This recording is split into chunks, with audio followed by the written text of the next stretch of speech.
Então nós definimos alguns princípios básicos das emoções, só relembrando rapidamente sobre as emoções. A gente diferenciou ou distinguiu, lembra essa sigla aqui que você tem que lembrar, SES. Aqui são as sensações, emoções, e aqui são sentimentos. São três coisas diferentes. Sensações, emoções e sentimentos. Qual que é a diferença deles? Sensações é uma resposta a um estímulo, dor, você sente uma dor, uma picada, um estímulo, uma sensação. Simples, prazer também. Emoções são uma resposta a uma experiência que você tem. A experiência que você tem, por exemplo, de estar lá na praia com seus familiares. Que experiência é essa que você sente nesse momento? De estar à mesa de Natal com a ceia, com toda a sua família. Qual é a experiência que você está tendo ali? Que emoção ela traz? Alegria, felicidade. Então veja que a emoção surge de uma experiência. A sensação surge de um estímulo. Colocou a agulhinha ali, sentiu a dor. E o sentimento? É isso que a gente vai começar a falar agora. Os sentimentos surgem dos pensamentos que você tem. E esse é o ponto mais crítico para todos nós. Então, vejamos aqui a definição de sentimentos. Nós já conversamos um pouquinho sobre isso, adiantamos, mas agora vem ao caso nós falarmos um pouquinho especificamente sobre os sentimentos. O que é o sentimento que nós temos?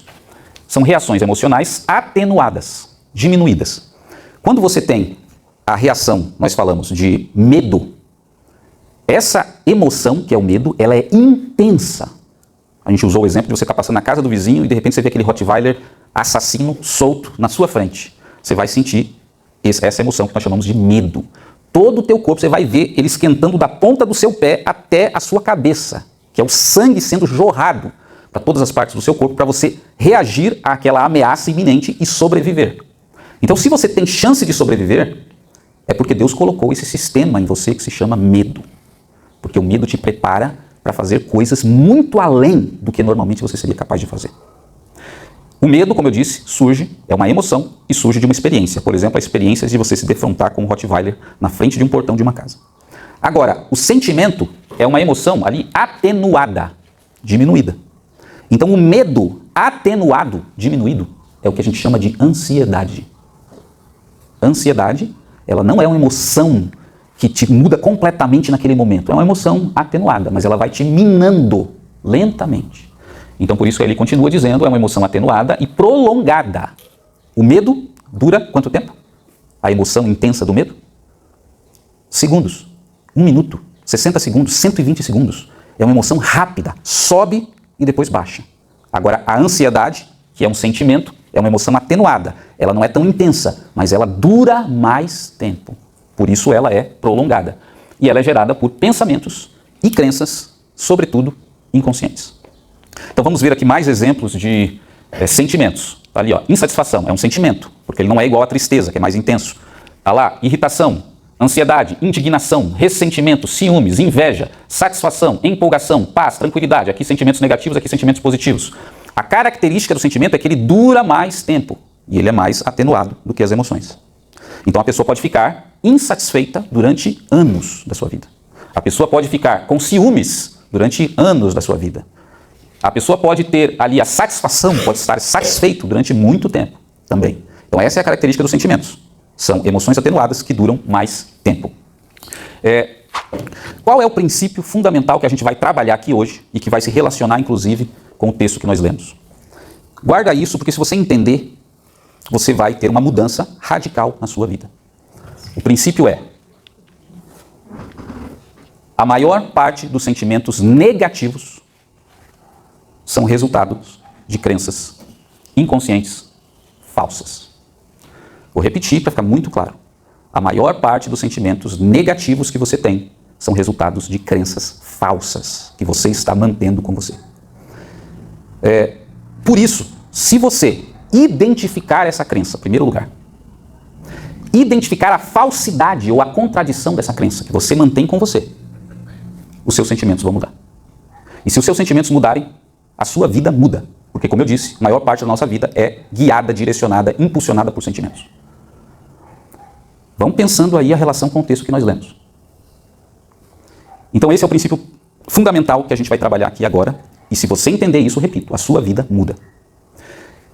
Para a gente chegar no entendimento completo disso, a gente tem que entender alguns princípiozinhos epistemológicos básicos. Eu peço até desculpa para vocês por ter que apresentá-los, mas a gente vai ter que entender. Em primeiro lugar, o que são crenças? Crenças, veja, está ali a definição epistemológica. A gente vai precisar passar por esses conceitos. São representações mentais construídas a partir de padrões regulares do mundo. Vamos entender o conceito para a gente aplicar na nossa vida. Existem crenças que são conscientes e existem crenças que são inconscientes. Eu já comentei rapidamente com vocês isso aqui. O que é uma crença consciente? É uma crença que você já formulou com o auxílio da linguagem. Você falou, babosa não é comestível. Você formulou isso. Ela se torna consciente para você, você assume o controle dessa crença. Agora, existem crenças que são inconscientes, e aí começa a morar todo o nosso problema. O que é uma crença inconsciente? É uma crença que você não formulou com o auxílio da linguagem. Veja como é que as crenças são construídas. Primeiro você tem os padrões da natureza que está do lado de fora de você, da sua mente. Você olha para essas coisas e cria representação dos padrões do mundo. Por exemplo, o fogo queima, que a gente falou aqui. Em seguida, isso se torna uma idealização na sua mente. O fogo queima e não vai nunca acontecer algo diferente. Pode acontecer. Pode ser que exista um fogo que não queima, a gente não sabe. Mas a gente constrói na nossa mente uma idealização. O fogo sempre queima, acabou, é a nossa crença. Em seguida, isso começa a alterar o nosso comportamento. Alguém tocou fogo no quintal da sua casa? Você vai correndo lá, não, vou apagar isso aqui. Altera o seu comportamento. Por quê? Porque você tem uma crença. Em seguida, você começa a explicitar isso em linguagem. Você coloca na forma de linguagem. O fogo queima. E aí você começa a socializar, passar para as outras pessoas, para os seus filhos, por exemplo. Filhinho, não mexe no fogo. Não mexe no fogo. Eventualmente, o que vai acontecer com seu filho? Ele vai mexer no fogo, porque ele tem que mexer no fogo. Senão ele não vai ter a experiência que realmente o fogo queima. Você vê qual é a diferença. Você ensina a crença, mas a criança vai ter que, uma hora, vai colocar a mão no fogo. E aí ela vai ver, a mamãe tinha razão. Então, socialização. É assim que a crença geralmente é construída, normalmente, no processo natural. Mas tem um processo artificial, que é a mãe ensinando para a criança. Então, a mãe usa a linguagem. Filhinho, o fogo queima. Aí, o que acontece? O filho cria uma representação mental, só que agora abstrata. Ele só imagina, ele nem sabe o que é queimar, mas ele imagina na cabecinha dele alguma coisa ruim que tem a ver com fogo. Ele criou essa abstração. E depois, ele vai lá colocar a mãozinha no fogo.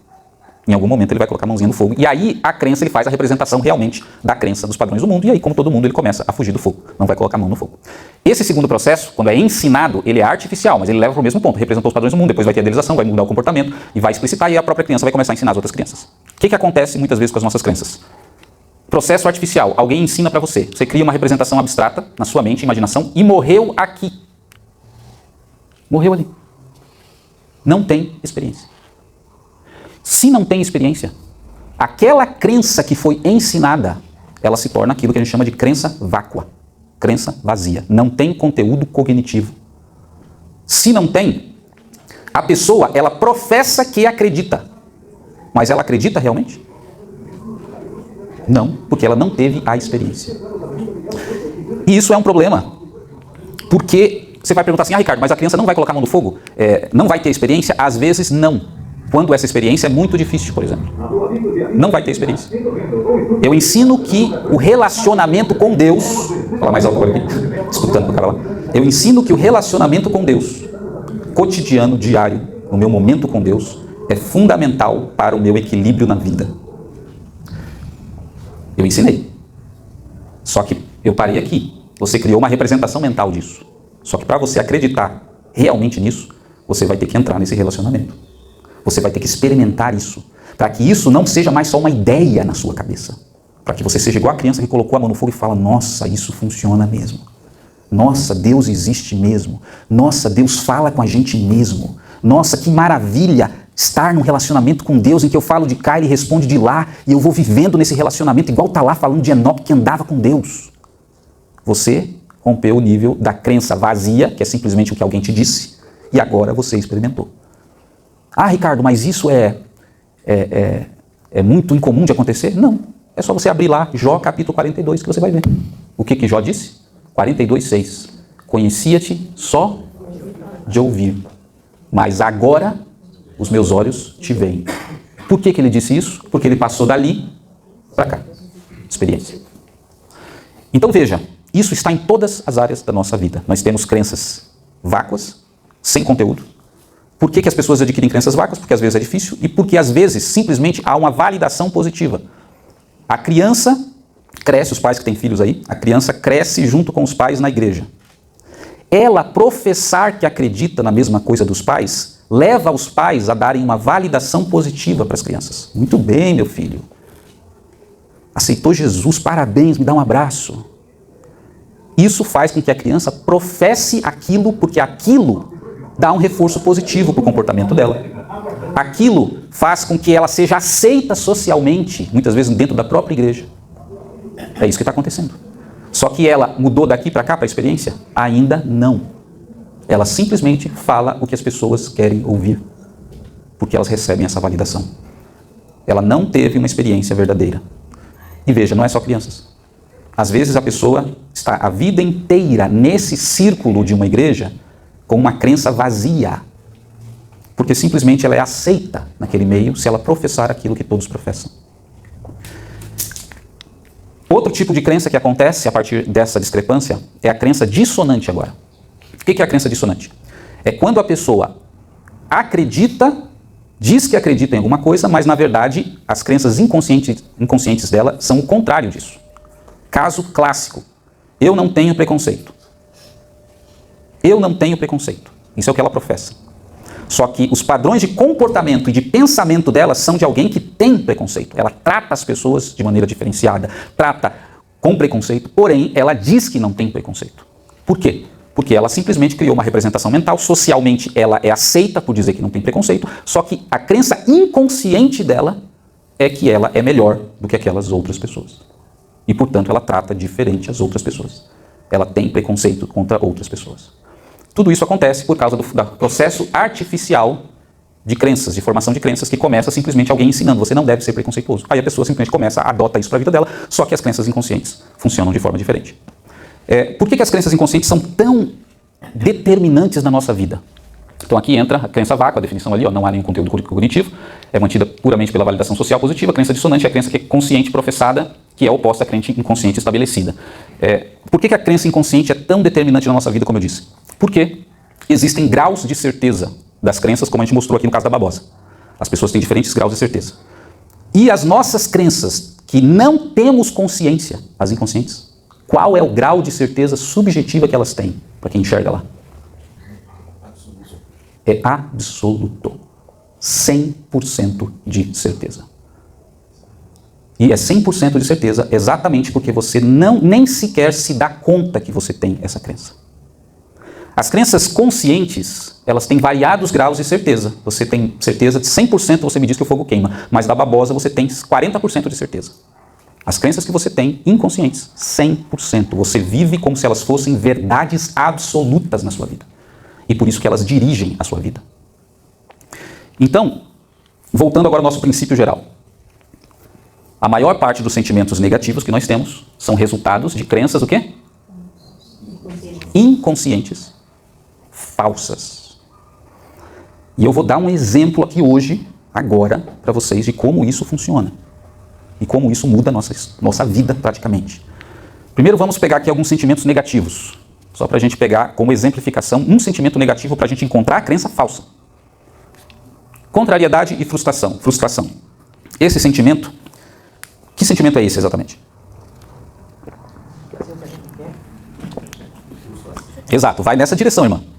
Na verdade seria, você quer fazer o que você quer, ou o que você planejou, só que algo impede você de fazer o que você quer. Quando isso acontece, surge um sentimento em você, que nós chamamos geralmente de contrariedade, quando é uma questão mais simples, frustração, quando é uma questão mais abrangente. Mas às vezes a gente tem que fazer uma coisa que a gente sabe que precisa, mas a gente não quer. Exato, também pode acontecer. Por quê? Porque você não quer, porque o plano que você construiu ideal é de não fazer aquilo. Mas aí você se vê obrigado a fazer aquilo, você fica do mesmo jeito, contrariado ou frustrado.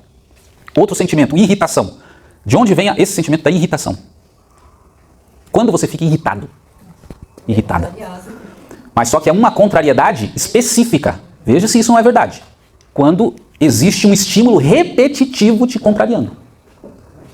Por exemplo, alguém lá na sua casa, o marido e a esposa, que sempre faz a mesma coisa. É um estímulo repetitivo. Tem alguém na sala de aula lá que faz a mesma coisa. A característica da irritação é a repetição de um estímulo em você. Você começa a ficar irritado. O que é a tristeza ou insatisfação? Vou mais rápido aqui para a gente chegar no ponto que interessa. Depois a gente vai voltar em outros domingos. Tristeza e insatisfação decorre de perdas. Qualquer tipo de perda que você tem, seja a perda de um ente querido, seja a perda de um bem, seja a perda de uma realidade que você vive na sua vida, vai gerar tristeza e insatisfação. Ansiedade e preocupação é resultado de possibilidades futuras. Ressentimento é resultado de traição ou deslealdade com pessoas com quem você tem relacionamento. Não existe ressentimento sem relacionamento. Indignação ou revolta vem do quê? Injustiça. Toda situação de injustiça gera um sentimento em nós que se chama indignação. Se essa injustiça persiste, esse sentimento de indignação aumenta, se transformando em revolta. Revolta ocorre quando você para de só ficar dentro de você e começa a ir para a ação. E insegurança vem de um sentimento que você tem em relação a você mesmo. Que você não acredita em você, você se vê como uma pessoa inferior, você gera sentimentos que se chamam de insegurança. Vamos falar aqui só de um desses sentimentos negativos para mostrar como você deve administrar esse sentimento, usando o que o salmista nos ensinou. Primeira coisa, reconhecer o sentimento. Reconhecemos contrariedade, frustração. O que gera esse sentimento? Em primeiro lugar, está ali, um fato ocorrido contrário aos seus planos. Você fez a sua representação mental, deveria acontecer isso na minha cabeça. Não aconteceu. Frustração, contrariedade. Qual é a diferença dos dois? Repetindo, contrariedade é quando é uma coisa corriqueira, banal.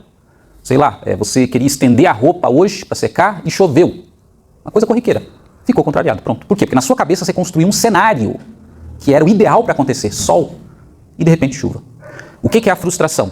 É uma coisa maior, que tem mais impacto na sua vida.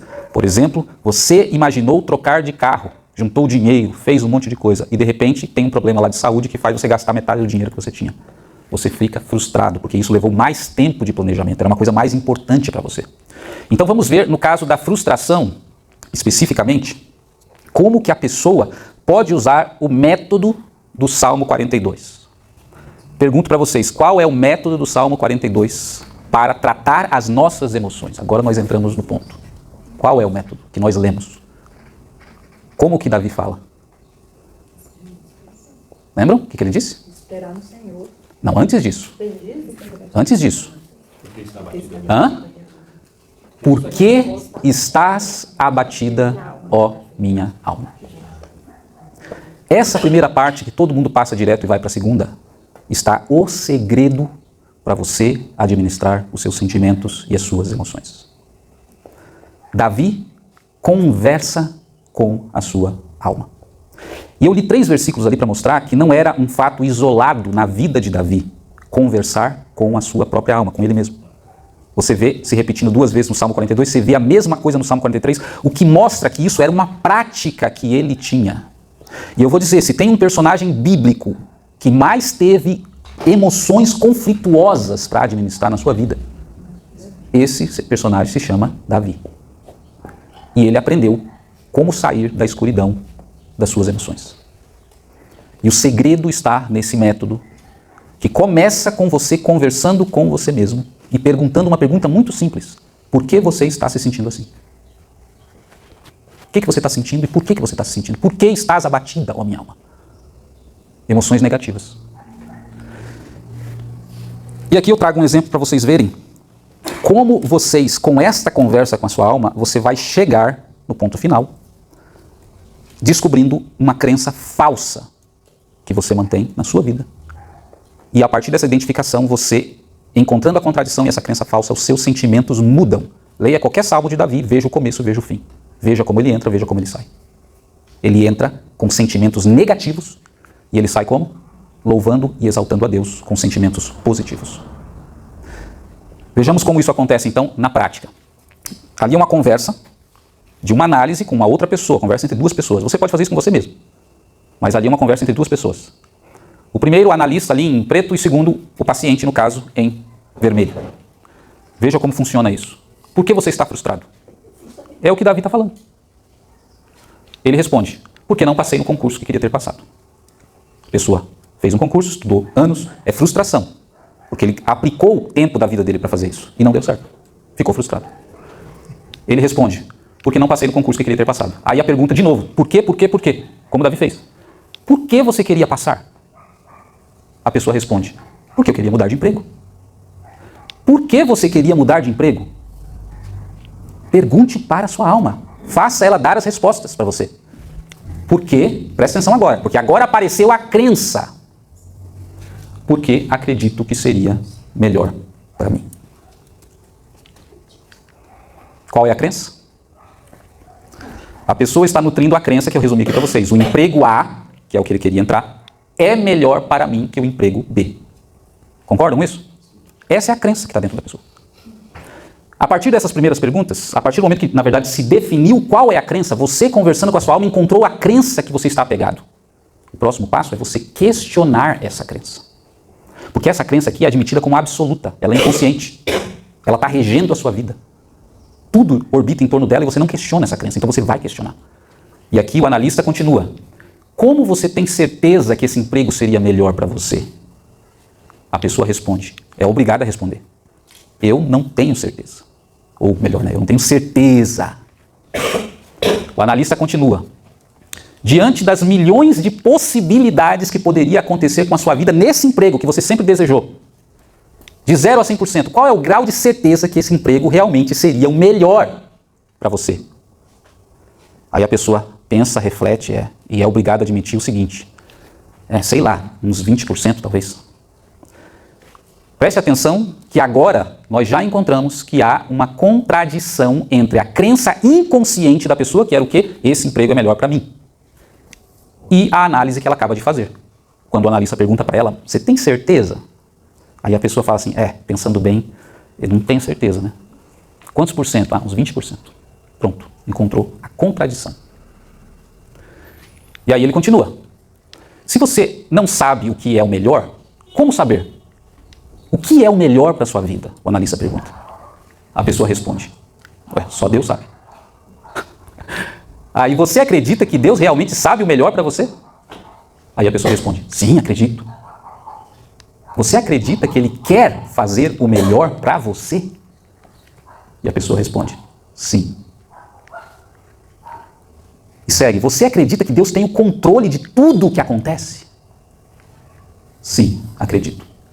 E aí a pessoa dá o golpe fatal, o analista. Então por que você não conseguiu um emprego? Porque Deus não quis. Por que Deus não quis? Porque não era o melhor para mim. A contradição ficou evidente. Passar no concurso é o melhor para mim, ela pensou antes. Agora ela diz, não passar no concurso é o melhor para mim. Ela estava acreditando numa crença inconsciente falsa, que não correspondia à realidade. Ela, na verdade, não tinha a mínima ideia se aquilo é melhor para ela ou não. Essa é a verdade. Ela projetou isso como algo que seria hipoteticamente melhor, mas diante de todas as coisas que podem acontecer na vida de uma pessoa, ela pode entrar no emprego e se perder a família. Ela pode entrar no emprego e adoecer. Ela pode entrar no emprego e ver que não era aquilo que ela imaginava. Existem milhares de possibilidades. E aí ela se depara com o fato de que aquela crença que ela estava tão certa que era o melhor para ela, ela vê, ela não tem certeza de nada. Nada. E aí ela começa a ser confrontada com as crenças que ela professa. Você não acredita que tem um Deus? Você não acredita que esse Deus quer o melhor para você? Que você mesmo diz que Ele te ama, que Ele está sempre com você? Você acredita que esse Deus controla tudo, que nem um cabelo da sua cabeça cai se não for da vontade de Deus? Então quem é que não deixou Deus? E por que você está frustrado? Por que você está abatida, ó minha alma? O que você não percebe é que entre a primeira parte do versículo de Davi e a segunda parte dos versículos de Davi tem um processo dele conversando com a sua alma. E eu quero que vocês me digam qual é o final, a segunda parte desse versículo. Espere em Deus, pois ainda o louvarei. Que é a mesma coisa que dizer o seguinte, foi Deus que fez isso. E se foi Deus que fez isso, Ele quer o melhor para mim. E se Ele quer o melhor para mim, isso que aconteceu é o melhor para mim. Eu entrego, eu espero em Deus. E agora o meu sentimento de frustração já nem existe mais, porque eu vi a contradição que existia nas coisas que eu pensava inconscientemente.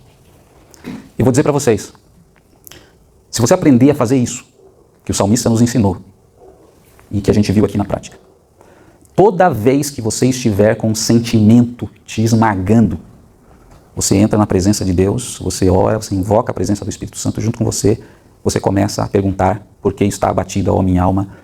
Em seguida você encontra a crença que está fazendo você ficar abatido, você questiona essas crenças e Deus vai iluminar o seu coração com a crença verdadeira que você não está acreditando. E os seus sentimentos mudam e vai acontecer com você igual acontecia com Davi. Ele entrava de um jeito na presença de Deus e saía de outro jeito. Mas você tem que conversar com a sua alma.